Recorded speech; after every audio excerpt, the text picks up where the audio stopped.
Hello, hello. Welcome, Right Riders. Hope you are all having a wonderful 2022. This will be our first live stream of the new year. And like I said, I hope everybody is the new year starting out strong for you. Continuation of Q4. So I'd love to see everybody that is here. I see a couple people. Looks like they're waiting. I know I started a little early, but you know what? That's how I roll. Originally, was supposed to start about 15 minutes ago, but I had a little bit of um, stuff I had to do beforehand. So, um, looks like we got a couple people watching. If you have any questions, throw them down in the chat. And in the meantime, let me know where you're watching it from. Um, I will jump right into the questions. I'm only going to be here for probably about 30 minutes because I do have another appointment. Um, Tamika's in the house. Hello, Tamika. I did get a question already in an email. I guess they didn't want to put it in the chat, so we'll just stick with that. And the question says, speaking of books, I got my little handy dandy cheat sheet. It says, speaking of books, what movie disappointed you compared to the book? Um, that's a really good question. Uh, Without a doubt, I would say probably one of the biggest um, disappointments, as far as like comparison to the book, was probably the Percy Jackson series. I started watching or started reading those with my son, Josh, and really liked them. But uh, it then we watched the movie. I'm sorry, with my son Sean, my oldest son, and then when the movies came out, overall movies were okay, but major plot points that happened in the book were completely changed in the movie, and it didn't flow right for me. So there you go. There's one question. Uh, Ron's in the house. I will wave you right back. Tamika's watching from DC. Um, Paulina's watching from Mexico. Here we go. Um, Patricia, my friend here in Missouri, about 3 hours north of me in St. Louis. Glad to have you here. Jocelyn's here. So let me know any questions you guys have. Hello, Jocelyn. Um, and again, like I said, I'm only going to be here about 30 minutes, but let's try to make those 30 minutes as strong as we can.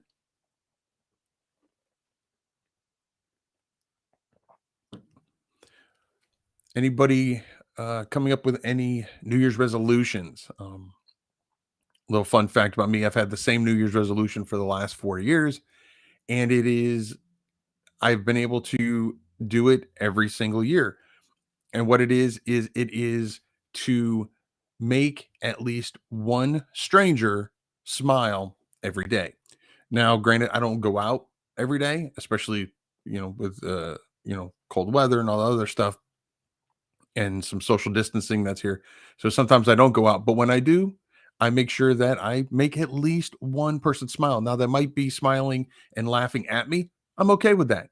Um, so if I'm don't go out today, which I will, but if I don't go out today, then tomorrow I have to make two strangers smile.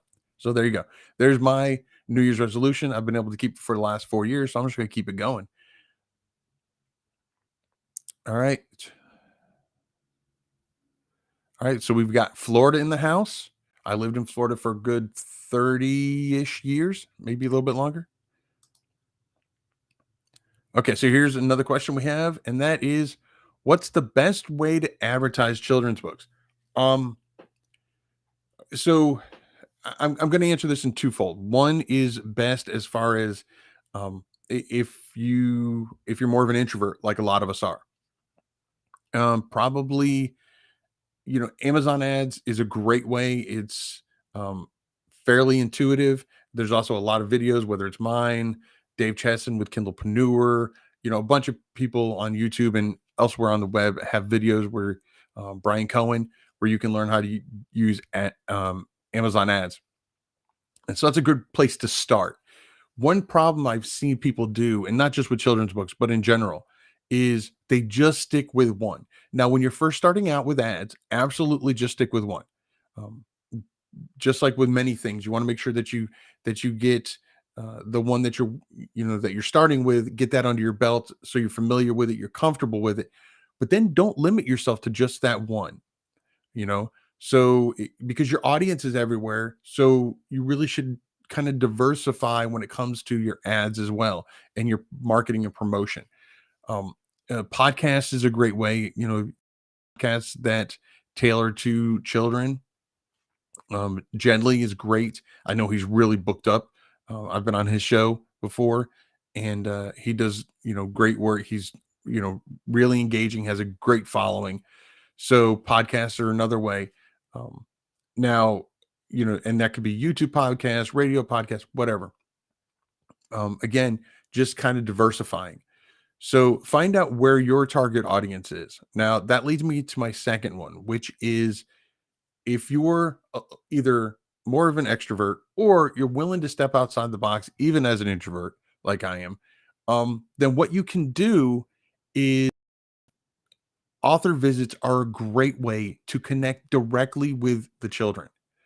And so, I know with social distancing, not everybody is allowed to actually be in person, but you can do author visits through Skype and Zoom and, video platforms like that.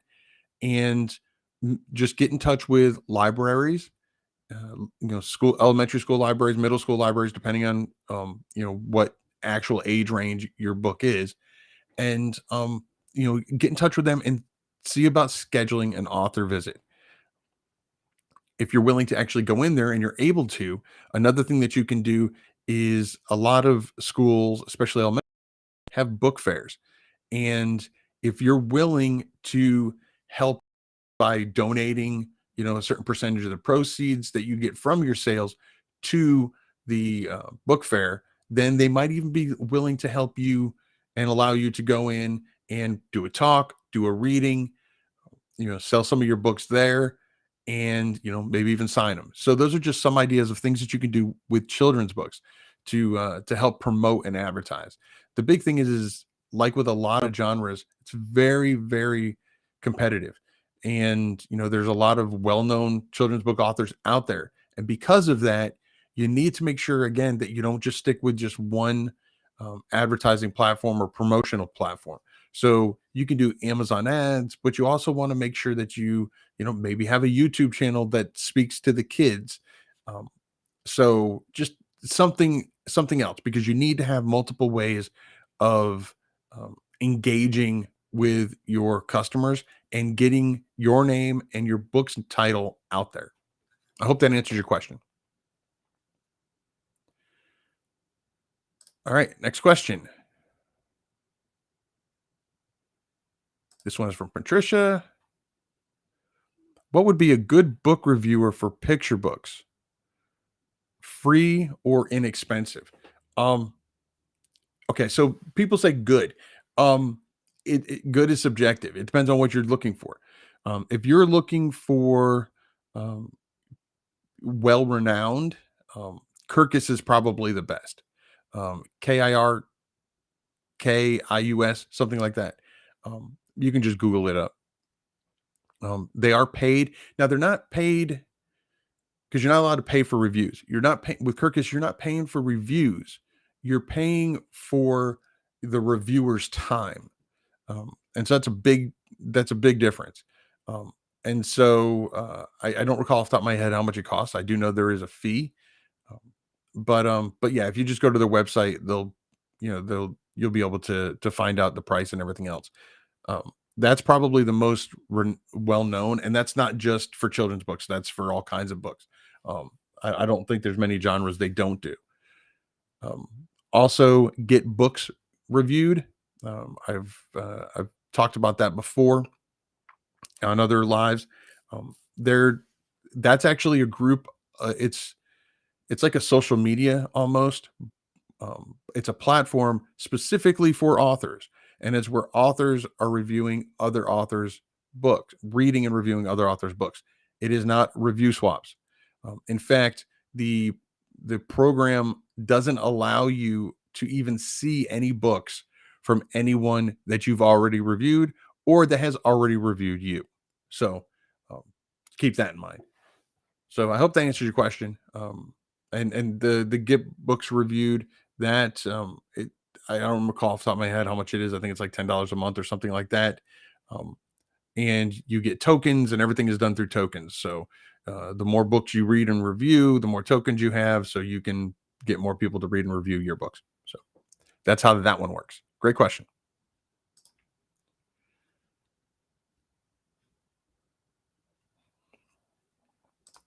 Okay, let's see.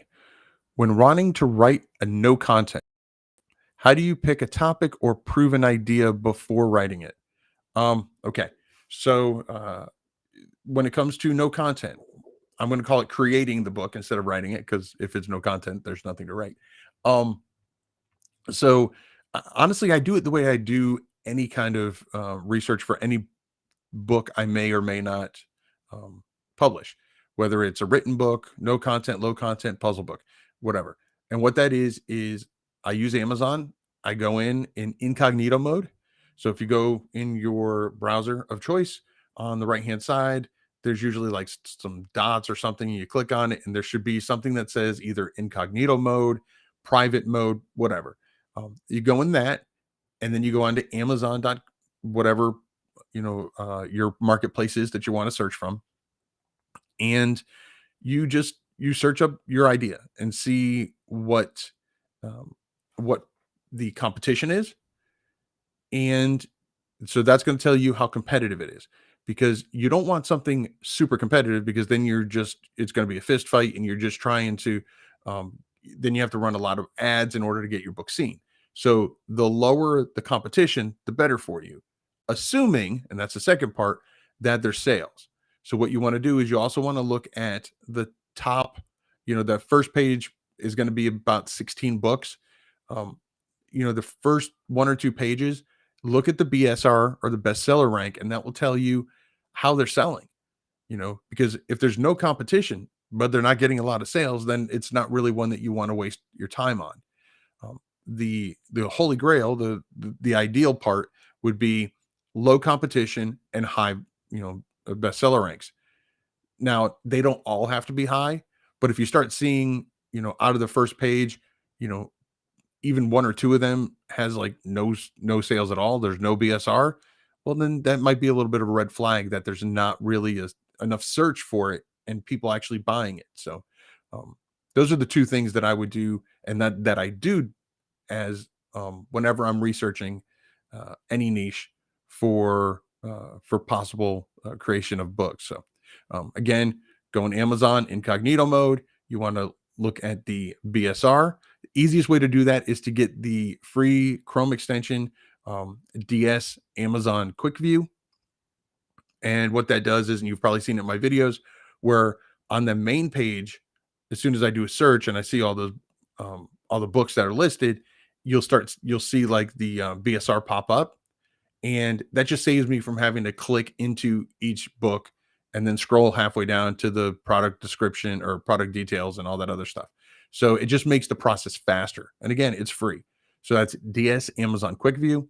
And then again, in the top left hand corner, when you go onto Amazon, it'll tell you after you do your search what it's going to be, one of, or however many of, like 20,000 or 60,000. And again, you want that to be as low as possible. Ideally, below 1,000 is great. And for BSR, I like my BSR to the average BSRs to be between um, probably between 10,000 and 150,000. So uh, those are my requirements. But again, depending on how much you want to spend on ads, how competitive it is, how much time you have to put into the promotion and marketing, then you can be a little bit more um, uh, fluctuate as far as the range. But how to do it is the same. So I hope that answers your question.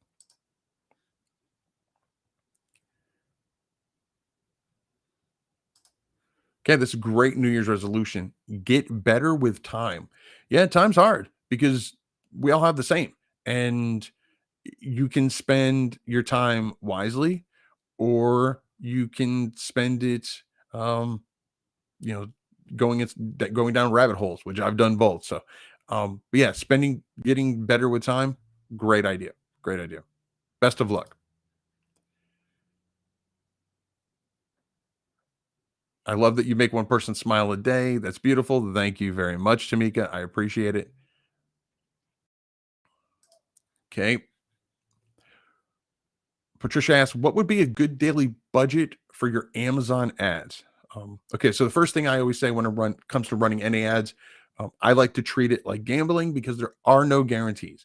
So my number one thing when it comes to setting the budget is don't budget anything that you can't afford to lose. So if you can't afford, if you're on a super tight budget, do $1 a day. Just know that Amazon's really good at not meeting that budget because of the way the algorithm works. And so you'll get most likely less impressions based on a lower daily budget. But the important part is as long as you're getting any impressions, those are eyeballs seeing your book that otherwise may not have. So it's all about on how you perceive it. Now, if you have a little bit more, um, usually what I'll do is I will start mine at $5 a day and I'll let it run for a couple weeks. I do check them at least every other day. But uh, depending on your budget, you can let it run longer. I try to check it every day or every other day to make sure that they're the most efficient. But again, I let that run for a couple weeks, and then after that, I can assess if they're doing really well, if my conversions are my impressions to clicks. Remember, impressions you don't pay for, clicks you do. So if my impressions to clicks, I try to get um, one click for every 1,000 impressions. And if that's running well, like if it's that, or if it's even more frequent, that's great. If my clicks to sales, I try to get one sale for every 10 clicks or better. If that's all looking good, then I may up my budget. I've had some where I've got a budget of $100 a day. It really depends on where, how your conversions are. So the first thing I would do before you even consider running ads is I have a video where it says stop. The thumbnail says like something like stop running ads. It basically what the video does is it walks you through the 5 areas that you want to make sure are spot on to ensure that your book has the best chance of being successful when you run ads. So it's basically making sure your book is ready for ads before you run ads. I've seen a lot of people waste money running ads on books that aren't ready for it. Maybe they don't have a good cover. Maybe um, their book description isn't dialed in. Whatever, the price point isn't right. So there are 5 areas that I cover in that video where you want to make sure that all those are dialed in. Then you can start running ads. That way you increase your chances of your of the ads you do run being successful. So first thing I do is I make sure that my books meet all those 5 criteria, and then I'll run ads. I usually do start at $5 a day, and I don't start any at $100 a day. I start them at $5 a day, and then work my way up or down depending on um, how the results are. And it is very possible that sometimes I'll put them down to $1 a day. Again, it just depends on the um, conversion rate.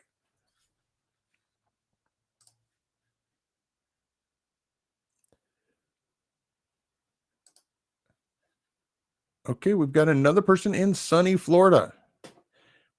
Glad to have you here. You're very welcome.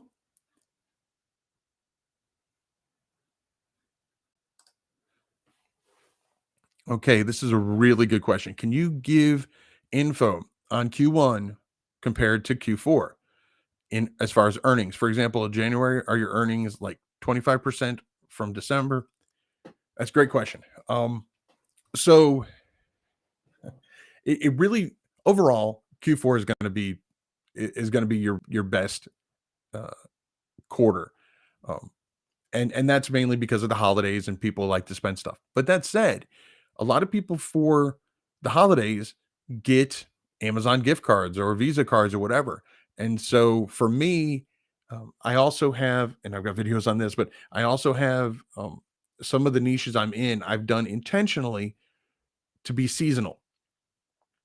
So I have some that are stronger in Q1 than any other year or than any other quarter. And the reason why I do that is so that way my sales don't do the ebbs and flows as much as if I just had all evergreen stuff.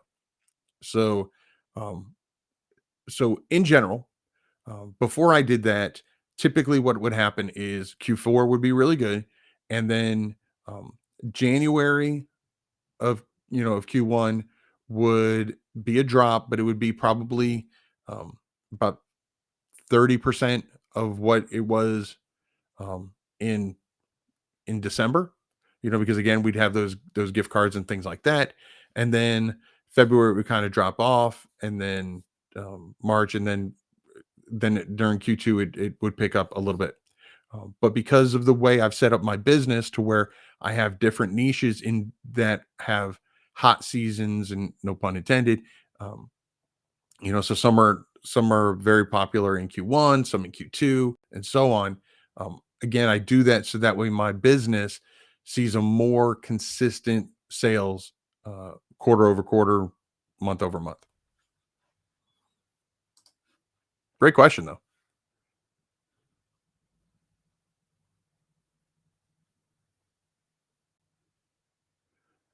All right, so I'm getting a little misinformation when it comes to Florida. Well, you know what? Okay, so I was being a little playful here. So they said it's a bit chilly. They didn't say it was warm. They just said it was sunny. So just keep that in mind. So yeah, it can be sunny and still chilly. And also in Florida, as like with most states, if you don't like the weather, wait 5 minutes. It will change, especially during the summer. Um, the lady writes is in the house. Hey, Katrina, how are you? Okay, question. Wanting to launch my first box set this year. What marketing strategies would you suggest for the box set? Okay, well, congratulations on doing your first box set. The first thing I would do is I would put book one uh, as low as you can. 99 cents, $1.99, whatever you can, depending on whether you're in KDP Select and what percentage you're at. I would put it at the lowest, even if that means you have to go from 70% to 35%. Because if you have a box set, what you're interested in is read through. And so the first thing I would do is I would lower the price of book one. I don't know how many books you have in there. Then with book two, I usually lower it, but not as low as book one.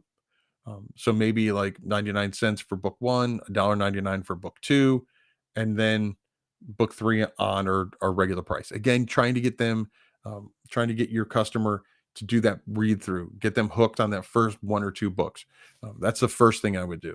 And I would do that probably a month before the box set comes out, and then um, kind of ride that wave. Because one thing that people don't tend to remember, or some people don't even know, is while yes, you do have a book's bestseller rank, you also have an author ranking on Amazon. And so the more sales and more consistent sales you get as an author, the more um, interested Amazon is in promoting your work as a whole. And so if you can start getting people interested again, or interested for the first time in your series, then your and they start doing downloads, then your author ranking will go up. Amazon, depending how high it goes, Amazon could see it as, hey, there's something going on. We need to really pay attention to this author. And then when your box set does come out, Amazon's already aware of you, and they're already, seeing sales from that series, and they can help promote your box set for you for free. So that's what I would do personally. That's what I haven't done a box set in a while, but that's what I would do if I was to come out with another box set.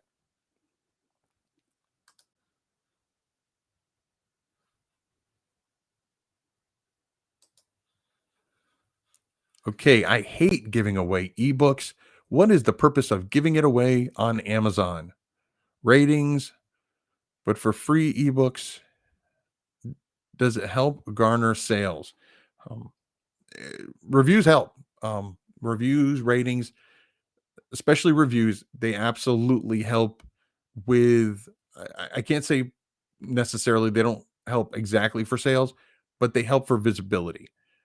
The A9, the Amazon algorithm, it's based on the whole point of Amazon is Amazon obviously wants to make money, but their number one concern is the customer, and they want to make sure that the customer has the best experience possible because happy customers come back. And so, as much as people think that if I make my royalties high enough or I make my book high enough, Amazon will care and they'll help me sell my book more. That's not. It's all about relevancy. It's all about relevancy with Amazon. They want to present to the potential customer the book that is best suited for them. And the way that they do that is based on, if you're running ads based on your clicks, and sales. Sales are the number one thing because if someone bought it, then that means that book must have been relevant to whatever they typed in for search. So if I type something in search, what's at the top is not necessarily the one that's got the most sales or the one that's got the best looking cover or anything like that. It's the one that's the most relevant to that keyword phrase that was typed in. And the way they figured that out is based on when it's shown, what are the percentage times it's clicked on, how many times is it purchased, and most importantly, how many times has someone left a review on it. Because Amazon knows that it's hard enough to get a sale, but to get someone to come back and leave a review, that's a big deal. And so reviews and ratings um, have a big pull when it comes to the A9 algorithm on how to on how relevant your book is to whatever that particular topic is. So and keyword phrase that they might have typed in. So that's probably one of the main reasons why people give away books is for reviews and then for visibility. Just people are more likely to download something that that's free than something they have to pay for. Now, conversely, it in that aspect, it's basically a numbers game because while people are more likely to download it, they are less likely to read it because other than clicking a button, there's no investment on their part so far. And so the chance of them reading it and the chance of them reviewing it is even less. So I usually do, like, if I'm in the KDP Select program or whatever, and I do a free, which I haven't done in a while, but if I do a free one, it's literally just for a few days. I know that you're allowed up to 5 days in a 90-day period. Um, I usually do mine for one day, just a 24-hour free. And it, it's get the best bang for your buck out of it, no pun intended, is you need to promote it. You need to get the word out there. Don't just rely, and this goes for anything, don't just rely on Amazon to do the sales for you. But bottom line is, if you don't like giving away ebooks for free, don't do it. Um, I actually very seldom will give away an ebook for free unless I'm doing a giveaway. I have given actual paperbacks for free um, for my children's books, but that's usually only if I'm either if I'm running a contest or if I'm like face to face with somebody. So there's been times I've been in a restaurant and a little kid is getting kind of fussy, and I'll walk over to the parent and I'll say, I'm a children's author. I've got a book on whatever topic, depending on their age range. Do you mind if I give you a free copy and you can maybe your child will enjoy it? And I've never had anybody say no. So that's another thing. And the amount of times those turn into reviews just blow my mind. Because another thing people don't know is that when it comes to reviews, the algorithm actually goes through the reviews as well, not only the number of reviews, but the actual context of the reviews.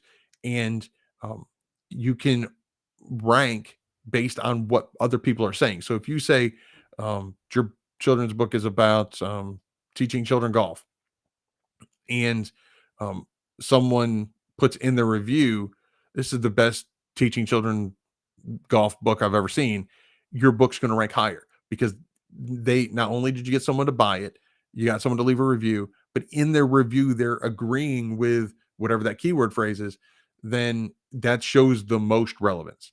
And so that's a great way to get that as well. So yeah, I like I said, you don't want to give away ebooks. Don't give away ebooks.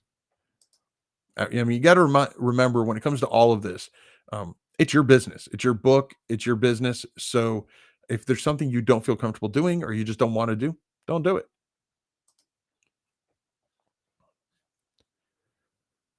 Just ran a free promotion on my first book in series during the launch of the second. Okay. Thousands of downloads on my first book. Great, great. And sales of the second exceeded the first book. Yeah. In just 5 days. Yeah, absolutely. It's that read through.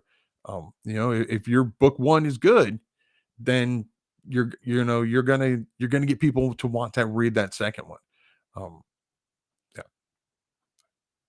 Greeting, greetings from Bulgaria. Do you use aggregators like Draft to Digital, Smashwords, etc., or do you prefer to publish by your own in the rest of the platforms for print on demand? Um, Great question. I use Draft to Digital. Um, I've not tried Smashwords. I've heard amazing things about it, but I have not actually tried Smashwords. But yes, I use Draft to Digital. But other platforms that I can do myself, I will do myself depending on my time. I more recently as my business has grown over the years, I do lean on aggregators like Draft to Digital more than I used to. Um, so I just like having the least amount of dashboards to deal with. All right, we're going to be winding down fairly soon. Uh, Jocelyn asks, "Have you tried KDP Hardcover yet?" Yes, I have. I'm actually going to be having a video where I compare. I already have a video where I show you what the hardcovers look like from KDP. I've got the video on that here on the channel, but I am going to be doing a video where I compare the quality of the hardcovers on KDP versus the quality on Lulu, and that video will be coming out probably in the next month or so. So keep an eye out for that one. But yes, I've done it, and I'm pleasantly surprised with the quality of the KDP hardcover.